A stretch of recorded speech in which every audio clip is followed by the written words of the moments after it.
শবে বরাতের রাত কি?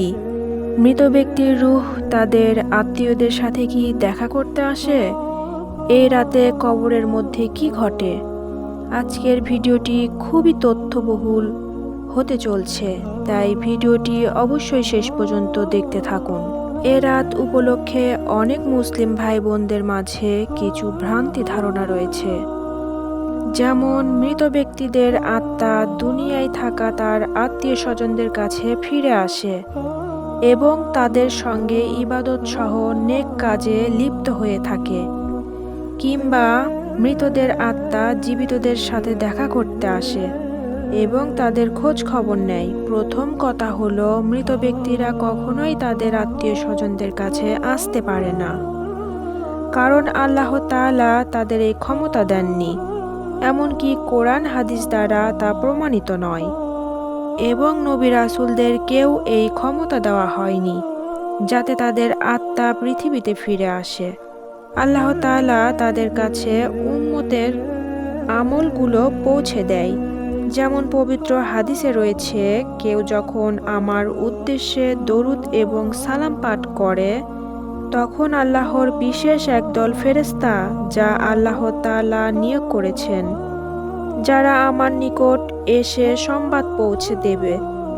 বলা হবে যে অমুক লোক অমুক স্থানে আপনার জন্য দরুদ এবং সালাম পাঠ করছে।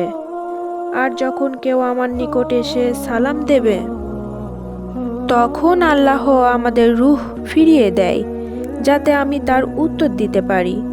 সুনানে আবু দাউদ, কবর জিয়ারত অধ্যায়, হাদিস নাম্বার 2041। হযরত আবু দারদা রাদিয়াল্লাহু তাআলা আনহু থেকে বর্ণিত, রাসূল সাল্লাল্লাহু আলাইহি ওয়াসাল্লাম ইরশাদ করেছেন, তোমরা জুমার দিন বেশি বেশি করে দরুদ পড়ো, নিশ্চয় ফেরেশতারা এর ওপর সাক্ষী থাকে।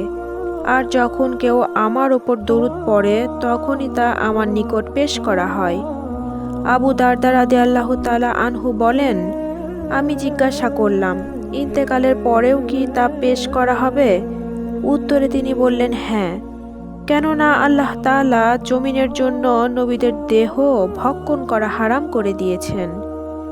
বাইহাকি হাদিস 469। আল মুজাম্মুল আসাদ হাদিস নাম্বার 4780। উক্ত হাদিস দ্বারা স্পষ্ট যে দুনিয়াতে কারো রূহ বা আত্মা ফিরে আসে না, তবে দিনের জন্য যারা শহীদ হয়েছেন তাদের বিষয়টি অনেকটা ভিন্ন। তারা জীবিত মানুষদের ন্যায় আল্লাহর পক্ষ থেকে রিজিক প্রাপ্ত হন, তবে তা আমাদের মতো নয়। হাদিসে রয়েছে, নবীজি সাল্লাল্লাহু আলাইহি সাল্লাম বলেছেন, শহীদগণের রূহ সবুজ রঙের পাখির পেটের ভেতর বিশেষ সম্মানিত অবয়বভাবে জীবন লাভ করে, আর তাদের জন্য আরশে প্রদীপ সমূহ লটকানো হয়। তারা জান্নাতে যেখানে খুশি সেখানে বিচরণ করে। সহিহ মুসলিম হাদিস নাম্বার 1887। তাদের আত্মাও দুনিয়াতে আসে কিনা এ ব্যাপারে কোনো প্রমাণ নেই। সাধারণত মৃতেরা রূহ জগতে থাকে, ঈমানদারদের রূহ থাকে ইল্লিনে। ইল্লিনের পরিচয় দিয়ে মুসাফির সাহাবী হযরত আব্দুল্লাহ ইবনে আব্বাস রাদিয়াল্লাহু তাআলা আনহু বলেন, ইল্লিন অর্থ জান্নাত অথবা সপ্তম আকাশের আরশের নিচে একটি স্থান। আর কাফেরদের রূহ থাকে সিজ্জিনে।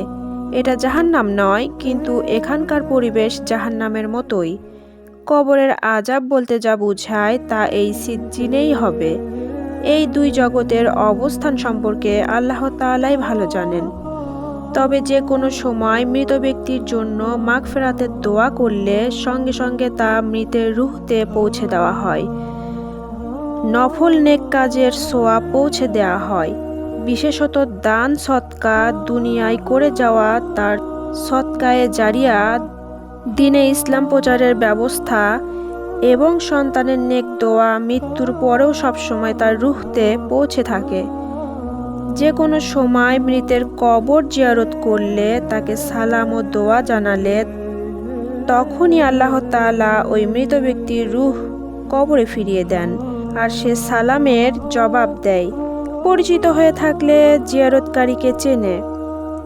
যারা ধারণা করে যে মৃত ব্যক্তির রূহ বা আত্মা শবে বরাত, জুমার রাত বা বিশেষ রাতে আত্মীয়দের সাথে দেখা করতে আসে, সেই ধারণাটি একেবারেই ভুল।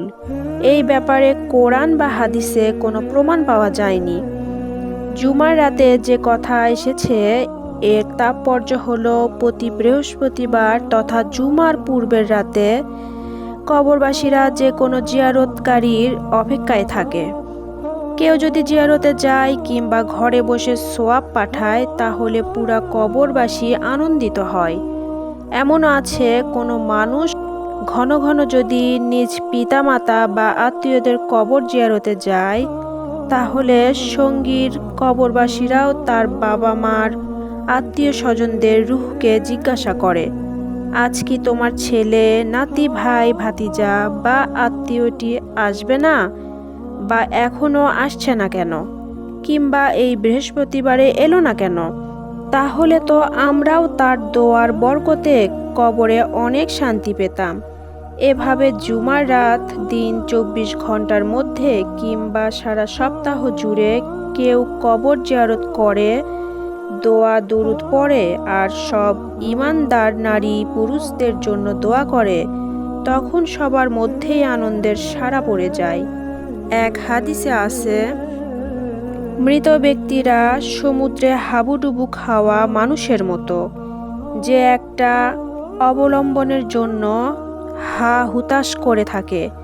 যদি কোনো ডিঙ্গি বা কাঠের টুকরা পায় অথবা কোনো উদ্ধারকারী তাকে জাহাজে উঠায়, তখন তার যেমন আনন্দ লাগে, মৃত ব্যক্তির জন্য দোয়াকারী, জিয়ারতকারী, সোয়াব প্রেষণকারী লোকটিকে মৃতের তেমনি প্রিয় বা কাঙ্ক্ষিত বলে মনে হয়।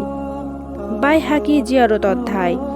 তাই জীবিত আত্মীয়দের জন্য উচিত হবে অন্তত বিশেষ দিন রাতগুলোতে একাকী নিজ মৃত ব্যক্তিদের কবর জিয়ারত করা এবং তাদের রুহের মাগফিরাত কামনায় তাদের রুহে বা তা বকশে দেওয়া।